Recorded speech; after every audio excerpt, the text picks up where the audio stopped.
O desejado de todas as nações. Capítulo 70. Um destes meus pequeninos irmãos.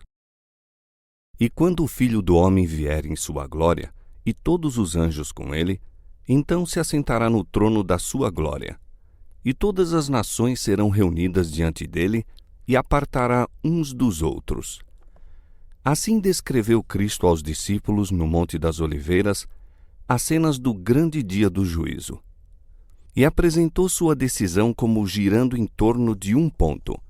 Quando as nações se reunirem diante dele, não haverá senão duas classes, e seu destino eterno será determinado pelo que houverem feito ou negligenciado fazer por ele na pessoa dos pobres e sofredores. Naquele dia, Cristo não apresentará aos homens a grande obra que ele fez em seu benefício ao dar a própria vida pela redenção deles. Apresenta a fiel obra que fizeram por ele. Aos que põem à sua direita, dirá: Vinde, benditos de meu Pai, possuí por herança o reino que vos está preparado desde a fundação do mundo, porque tive fome e me destes de comer, tive sede e destes-me de beber. Era estrangeiro e hospedaste-me, estava nu e vestiste-me, adoeci e visitaste-me. Estive na prisão e fostes me ver. Mas aqueles a quem Cristo louva não sabem que o tinham servido a ele. À sua perplexa interrogação, responde: Em verdade vos digo que, quando fizestes a um destes meus pequeninos irmãos, a mim o fizestes. Jesus dissera aos discípulos que seriam aborrecidos por todos os homens, perseguidos e aflitos. Muitos seriam expulsos de seu lar e reduzidos à pobreza. Muitos estariam em aflição por motivo de doenças e privações. Muitos seriam lançados na prisão. A todos quantos abandonaram amigos ou casa por amor dele, prometera Jesus nesta vida 100 vezes tanto. Agora deu certeza de uma bênção especial a todos quantos servissem a seus irmãos. Em todos quantos sofrem por causa do meu nome, disse, haveis de reconhecer-me a mim. Como me serviríeis a mim, assim os deveis servir a eles. Esta é a prova de que sois meus discípulos. Todos quantos nasceram na família celestial são em sentido especial irmãos de nosso Senhor. O amor de Cristo liga os membros de sua família e onde quer que esse amor se manifeste, aí se revela a relação divina. Qualquer que ama é nascido de Deus e conhece a Deus. Aqueles que Cristo louva no juízo talvez tenham conhecido pouco de teologia, mas nutriram seus princípios. Mediante a influência do Divino Espírito, foram uma bênção para os que o cercavam. Mesmo entre os gentios existem pessoas que têm cultivado o espírito de bondade. Antes de lhes haverem caído aos ouvidos as palavras da vida, acolheram com simpatia os missionários, servindo-os mesmo com perigo da própria vida. Há entre os gentios almas que servem a Deus ignorantemente, a quem a luz nunca foi levada por instrumentos humanos. Todavia não perecerão. Conquanto ignorantes da lei escrita de Deus, ouviram sua voz a falar-lhes por meio da natureza e fizeram aquilo que a lei requeria. Suas obras testificam que o Espírito Santo lhes tocou o coração e são reconhecidos como filhos de Deus. Quão surpreendidos e jubilosos ficarão os humildes dentre as nações e dentre os pagãos de ouvir dos lábios do Salvador: Quando fizeste a um destes meus pequeninos, a mim o fizestes. Quão alegre ficará o coração do infinito amor quando seus seguidores erguerem para ele o olhar em surpresa e gozo ante suas palavras de aprovação. Mas o amor de Cristo não se restringe a nenhuma classe. Ele se identifica com todo filho da raça humana. Para fazermos parte da família celestial, tornou-se membro da família humana. É o filho do homem e assim um irmão de todo filho e filha de Adão. Seus seguidores não se devem sentir separados do mundo que perece em seu redor. São uma parte da grande teia da humanidade. E o céu os considera irmãos dos pecadores da mesma maneira que dos santos. Os caídos, os errantes e os pecadores são todos envolvidos pelo amor de Cristo. E toda boa ação praticada para erguer uma alma caída, todo ato de misericórdia, é aceito como feito a Ele próprio. Os anjos celestiais são enviados para servir os que hão de herdar a salvação. Não sabemos agora quem são eles. Ainda não é manifesto quem vencerá e participará da herança dos santos na luz, mas anjos do céu estão atravessando a terra de alto a baixo, de lado a lado, buscando confortar os tristes, proteger os que estão em perigo, conquistar o coração dos homens para Cristo.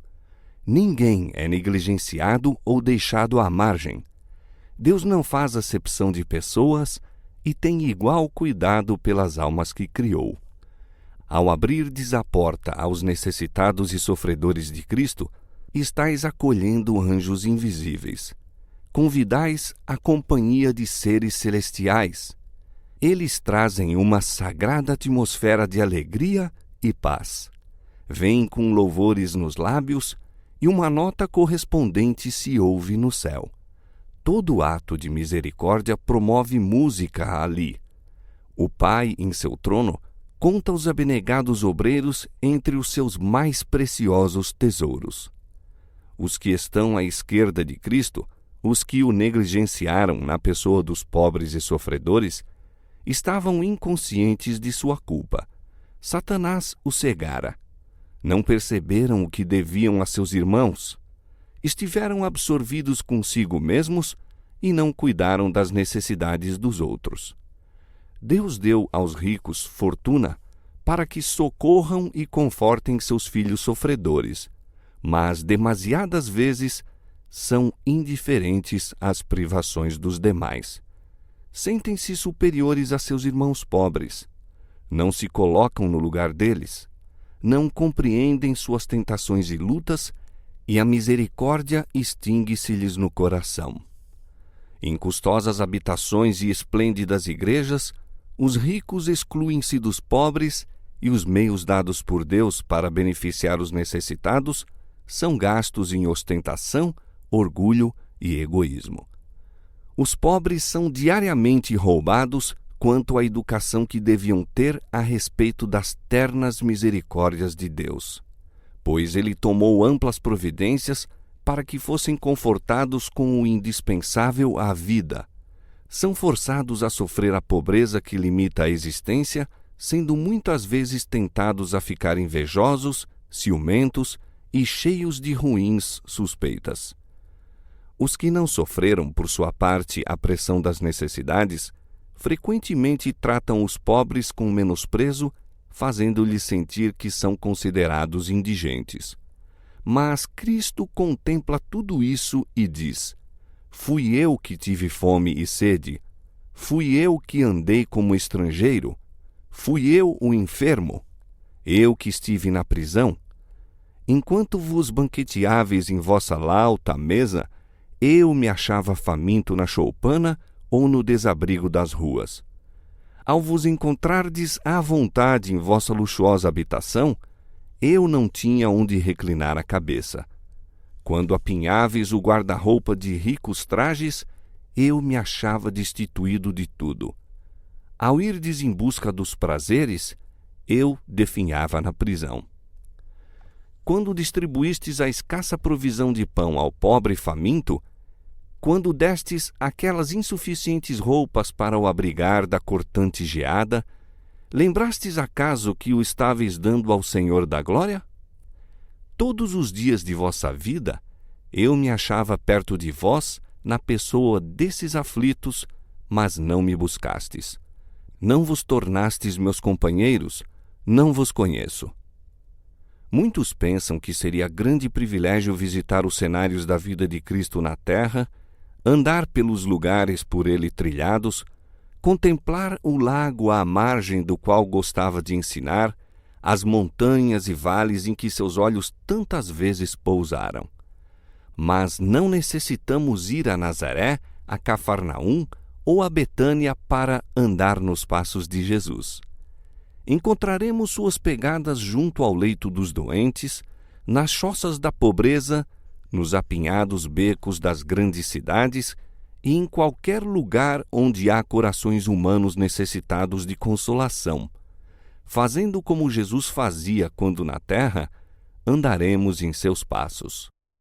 Todos podem encontrar qualquer coisa para fazer. Os pobres sempre os tendes convosco, disse Jesus, e ninguém deve julgar que não haja lugar onde possa trabalhar por ele. Milhões e milhões de almas prestes a perecer, ligadas em cadeias de ignorância e pecado, nunca ouviram tal coisa como seja o amor de Cristo por eles. Invertidas as condições, que desejaríamos que fizessem por nós? Tudo isso, o quanto estiver ao nosso alcance, achamo-nos na mais solene obrigação de fazer por eles. A regra da vida dada por Cristo, aquela pela qual cada um de nós deve subsistir ou cair no juízo, é: tudo o que vós quereis que os homens vos façam, fazei-lho também vós. O Salvador deu sua preciosa vida a fim de estabelecer uma igreja capaz de cuidar de almas aflitas e tentadas. Um grupo de crentes pode ser pobre, sem instrução, desconhecido. Todavia, estando em Cristo, pode fazer no lar, na vizinhança, na igreja e mesmo nas regiões distantes uma obra cujos resultados serão de alcance eterno. É porque essa obra é negligenciada que tantos jovens discípulos nunca avançam além do simples alfabeto da experiência cristã. A luz que resplandeceu em seu próprio coração quando Jesus lhes disse: "Perdoados te são os teus pecados", devem conservar viva mediante o auxílio prestado a outros em necessidade. A irrequieta energia, tantas vezes fonte de perigo para os jovens, poderia ser encaminhada de maneira que fluísse em correntes de bênção. O próprio eu seria esquecido na diligente obra para bem de outros. Os que servem os outros serão servidos pelo sumo pastor. Eles próprios beberão da água viva e ficarão satisfeitos. Não anelarão diversões excitantes ou uma mudança de vida. O grande objeto de interesse será: como salvar almas prestes a perecer. O intercâmbio social será proveitoso. O amor do Redentor ligará os corações em unidade. Quando compreendemos que somos co-obreiros de Deus, suas promessas não serão proferidas com indiferença. Elas arderão em nossa alma e inflamar-se-ão em nossos lábios. A Moisés, quando chamado a servir a um povo ignorante, indisciplinado e rebelde, foi feita por Deus a promessa: irá a minha presença contigo para te fazer descansar. E ele disse: certamente eu serei contigo. Essa promessa pertence a todos quantos trabalham em lugar de Cristo em favor de seus aflitos e sofredores. O amor aos homens é a manifestação do amor de Deus em direção à terra. Foi para implantar esse amor, fazer-nos filhos de uma família, que o Rei da Glória se tornou um conosco. E quando se cumprirem as palavras que disse ao partir, que vos ameis uns aos outros assim como eu vos amei, quando amarmos o mundo assim como ele o amou, então sua missão por nós estará cumprida. Estamos aptos para o céu, pois o temos no coração. Mas se faltares de livrar aos que são levados à morte e arrastados à matança, se disseres: eis que não soubemos disso, não é assim que aquele que pondera os corações, esse o entende? E que aquele que conserva a tua alma, esse o sabe. Ele também retribuiu ao homem segundo a sua obra. No grande dia do juízo, os que não trabalharam para Cristo, que andaram ao sabor dos ventos, só pensando em si, cuidando de si, serão postos pelo juiz de toda a terra com os que fizeram o mal. Receberão a mesma condenação. A toda alma é confiado um depósito. De cada um pedirá contas o sumo pastor. Onde está o rebanho que se te deu e as ovelhas da tua glória? E que dirás quando ele te visitar?